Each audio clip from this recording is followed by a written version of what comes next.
Alright mga boss, ito na po yung settings natin ng kanilang mating setup. Yan mga breeding setup natin. Yan.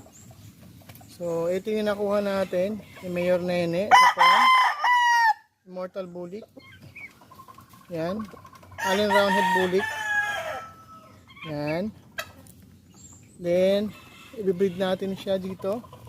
Inimate natin siya dito sa magkapatid na Allen Roundhead 50-50. Yan, kargado na ito ng gray.